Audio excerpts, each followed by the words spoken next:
के निवाड़ी का एक शख्स को कांग्रेस की भारत जोड़ो यात्रा का पोस्टर दिखाने पर सऊदी अरब की पुलिस ने जेल में डाल दिया। उसे 8 महीने तक बंद रखा और खाने में सुबह शाम सिर्फ 2 ब्रेड दी। रात भर सोने नहीं दिया। परिजन का आरोप है कि इंडियन एम्बेसी ने भी उनकी मदद नहीं की। परिवार की तमाम कोशिशों के बाद आखिरकार 4 अक्टूबर को उनकी वतन वापसी हो सकी। यातना की यह कहानी निवाड़ी जिले के युवा कांग्रेस अध्यक्ष रजा कादरी 27 की है। रजा 21 जनवरी को अपनी दादी शाहिदा बेगम के साथ हज पर गए थे। रजा ने 25 जनवरी को मक्का के हरम मस्जिद से भारत जोड़ो यात्रा के पोस्टर के साथ एक तस्वीर क्लिक कराई थी। इसके बाद उन्हें गिरफ्तार कर जेल भेज दिया गया।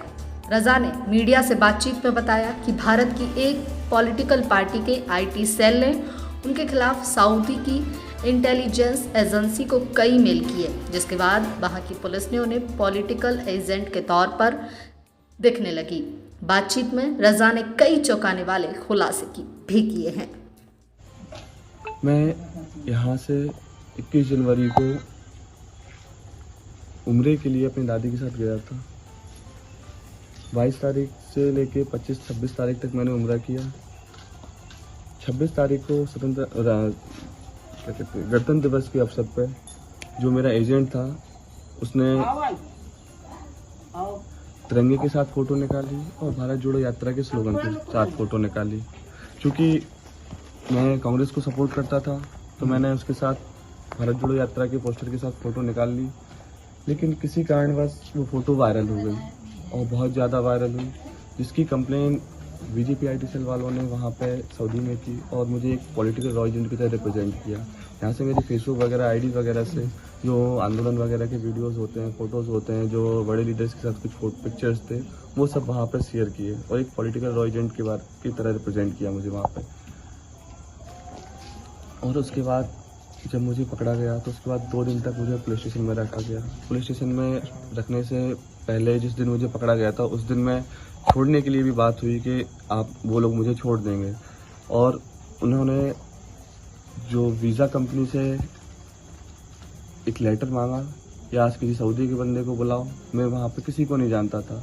मैंने अपने एजेंट को बोला, एजेंट बोला ठीक है मैं लेके आता हूँ। उसके बाद एजेंट लेके नहीं आया। मेरे पास जो पैसा वगैरह था और जो सामान था, बैग वगैरह था, वो सब एजेंट लेके भाग आया। 2 दिन तक उन लोगों ने, पुलिस वालों ने मुझे वेट किया कि अब उनका एजेंट आएगा। पुलिस वाले एक बार एजेंट को देखने होटल में भी गए, होटल में एजेंट ना मिला। उसके बाद फिर उन लोगों ने गुस्से में कह सकते हैं या फिर जैसे भी कह सकते हैं, उन लोगों ने मुझे फिर वहाँ पे जेल में ट्रांसफ़र कर दिया। तो जेल में पहुँचने के बाद 2 महीने तक एक सिंगल रूम में रखा।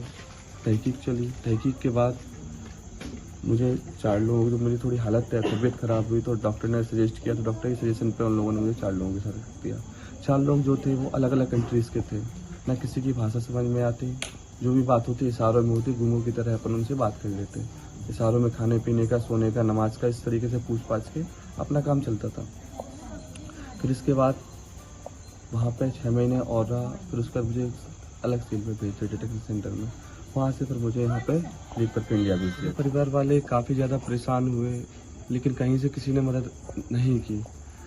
लेकिन हमारे जो लोकल निवाड़ी के जो कांग्रेस के ब्लॉक अध्यक्ष रहे रविंद्र घोष, उनके साथ जाके दिग्विजय सिंह जी से मिले। दिग्विजय सिंह जी ने राहुल गांधी जी को कॉल किया और संपर्क किए, तो दिग्विजय सिंह जी, राहुल गांधी जी ने मदद की। फिर एक एजेंट आया। अब वो किसने भेजा, दिग्विजय सिंह जी ने भेजा या राहुल गांधी ने भेजा, ये अपन नहीं कह सकते हैं।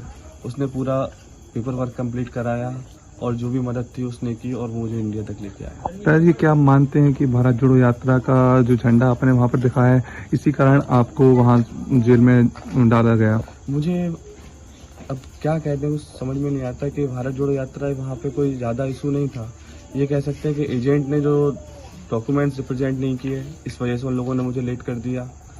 और यहाँ से जो बीजेपी आईटी सेल ने जो एक पॉलिटिकल रॉ एजेंट की जो एक छवि बना के वहाँ पे रिप्रेजेंट किया और जो कंप्लेन की, उसकी वजह से मुझे वहाँ पर रोक लिया गया। लेकिन अल्लाह के करम से अपन ने कभी किसी के साथ बुरा नहीं किया, सो अपने साथ बुरा ना हुआ और निर्दोष साबित हुआ और वतन वापसी हुआ। रजा जी, जैसे कि आप 8 महीने जेल में रहे और बताया जा रहा है कि आपको 2 महीने आपको अकेले एक सेल में डाला गया, तो वहाँ पर कैसा आप फील कर देते, किस तरीके से आप? कोई बंदा 2 महीने किसी अकेले बंद कमरे में रहे, ऑब्वियसली वो मेंटली टॉर्चर करते थे वो लोग, तो मेंटली थोड़ा डिस्टर्ब हो गया था, but now I will feel better. सबसे पहले तो एजेंट के पास गए थे हम लोग, और एक बार नहीं कभी 20 बार गए। 2-3 माह तो 4 माह एजेंट ही फिराता रहा हम लोगों को। और इसके बाद फिर दिल्ली गए हम लोग, भोपाल भी गए, बहुत जगह फिरे कि मतलब जहाँ इनकी व्यवस्था लग जाए, बात हो जाए इनसे, बात हो नहीं पाई। फिर वो तो कुछ इन्होंने की कोशिश, कुछ इनकी मामा ने की कोशिश, तो उसके जरिए ये आ पाया। अब जब ये आ गए हैं तो किस तरह का महसूस हो रहा है? घर में किस तरह के कार्यक्रम भी चल रहे होंगे, लोग मिलने आ रहे हैं, किस तरह क्या हो रहा, क्या हो रहा है? सब कुछ हो रहा है। लोगों की तो समाधि नहीं है आने की, प्रतिदिन आते हैं 10, 25, 50 आदमी। और हम तो यहाँ गांव में रहते हैं, जी नेबाड़ी रहते हैं। ठीक।